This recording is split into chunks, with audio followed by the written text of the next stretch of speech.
ladies and gentlemen, and of course, Harvey. I hope you're all having a good day today. It's been blinding. I think you all agree the surroundings and everything's been fantastic. We're having a great time. It's not the second time I've stood up today from a warm seat with a piece of paper in my hand. Has everybody else been to them toilets? They're blinding. As best man, it's my duty to give Andy the most uncomfortable 5 minutes of his life. Well, the most uncomfortable 5 minutes of Rebecca's life will come this evening, courtesy of Andy.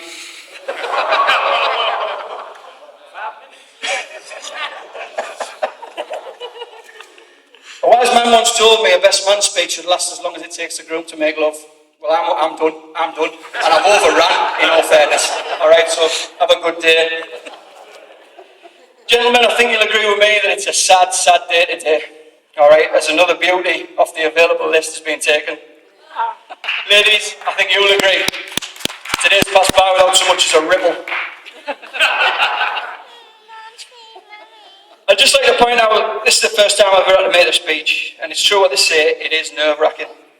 Although, I do feel slightly better knowing that there's somebody else in the room who's been feeling a bit apprehensive and queasy about what lies ahead. In all fairness, she did choose to marry Andy, alright? Rebecca, it's your own fault.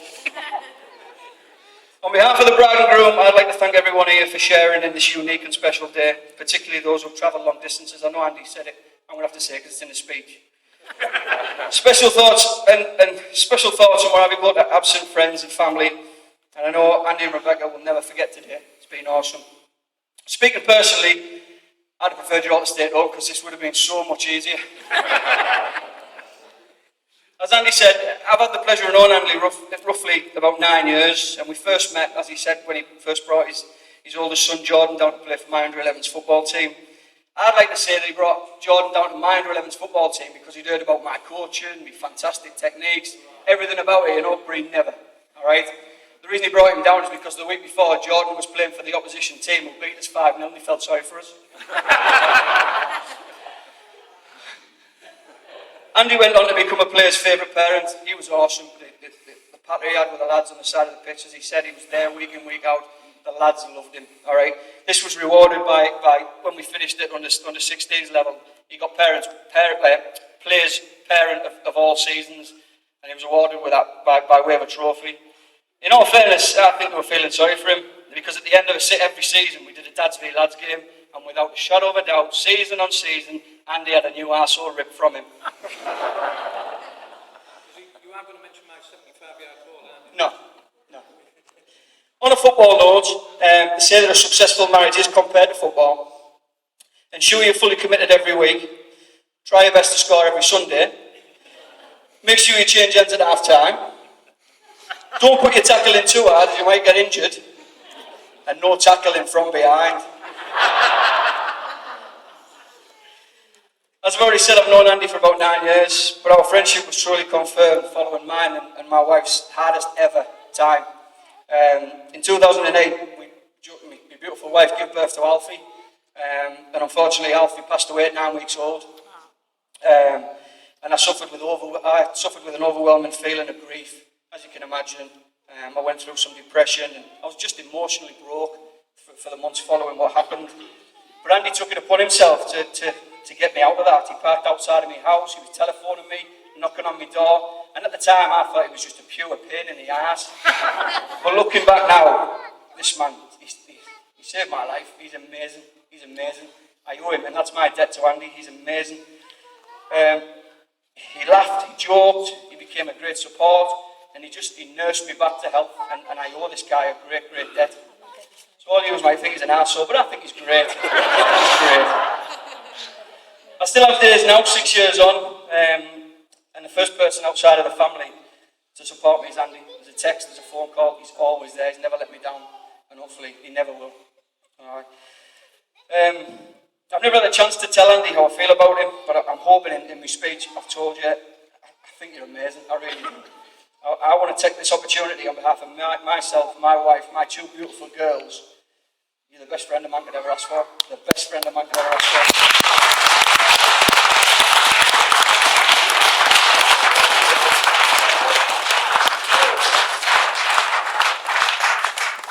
Right, that's a nice bit, so. I never knew Andy. Obviously, I've only known him 9 years, and with him being 60 odd, I never knew him in his early stages of his life. So I've had to do a little bit of research, and that research has come courtesy of his mum, Pat. We had a coffee and we sat down and we went through a few things. Andy was born at Parkside Hospital in Middlesbrough in 1969. Yep, 1969.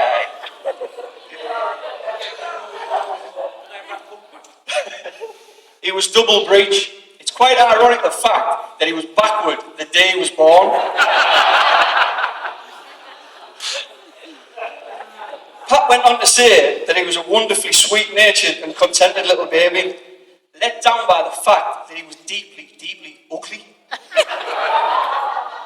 In fact, the midwife had to be restrained at his birth from slapping his parents.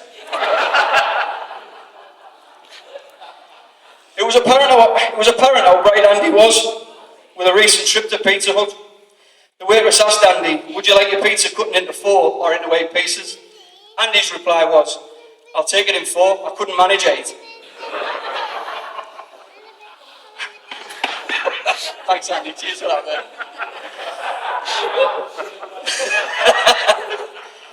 But all seriousness, Andy is the type of fellow who can cheer anyone up just simply by saying goodbye. Now, I know a lot of people here are probably wondering, what does Becky actually say in Andy? Well, hang on. I've known him a long time. Yeah, and I can't work it out yet. Andy and Becky first met, as he said, which he's told me lies now. They first met in the A&E department at North East Hospital. Becky tells me that when she first seen Andy, he was handsome from afar. I had a word with her today, she thinks he's far from handsome.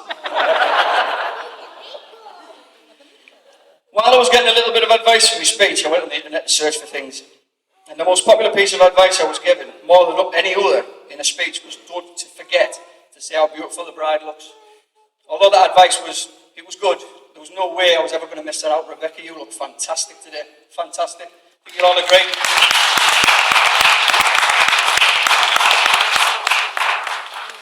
I have to say, Andy, you've scrubbed up well as well. I remember when the only thing you used to clean up regularly was your internet history.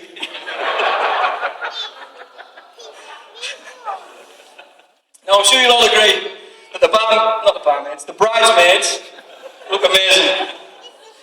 Grace, Emma, Laura, you look fantastic. Everyone is. So, Andy and Rebecca, you finally got married, for better, for worse, which is quite appropriate.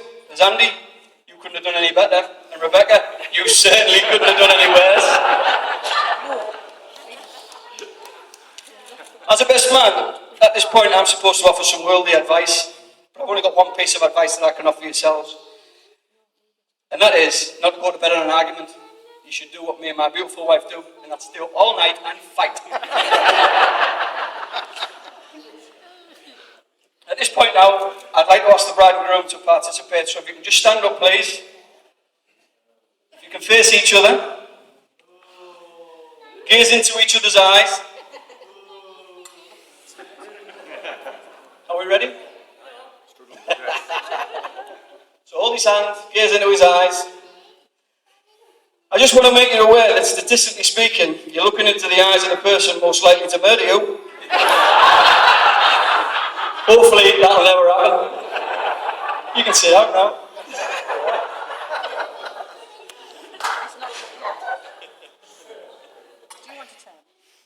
Special mention goes out to Dave, Ian and Tony, the Magaluf crew, 2014. Woo woo! We had a great few days there, although I did think everyone was on a curfew because we're in bed for 10:30. We met a few of Andy's closest friends in Magaluf, Rapey Mike, to say one. If you want to ask Andy about that, he'll explain it, not me. He was a lovely fella, and it wasn't him apparently. It was on the stag do that I got the idea for Andy and Becky's wedding present. Myself and my wife have actually bought Andy some B&Q DIY vouchers, and the reason for this is because one of the nights when I was rolling Andy up Cardiac Hill in Magaluf, Andy mentioned that the weeks following the wedding, him and Becky would be doing some banging and screwing in the house. I think you'll all agree it's perfect. Now, I've never been a presumptuous person, but before my standing ovation, I'd just like to say, it's clear to me, and I'm sure it's clear to everybody else in this room, how happy Andy and Rebecca are. And they'll be so much happier as husband and wife. They'll continue to enjoy their family life with their wonderful children, Jordan, Connor, Grace, Harvey, and the little one to be. So, on that note, ladies and gentlemen, please be upstanding.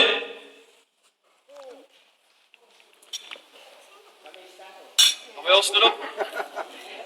To love, to laughter, to happy ever after, raise your glasses. I give to you, new Mr. and Mrs. Dowson, Andy and Rebecca. At your whack.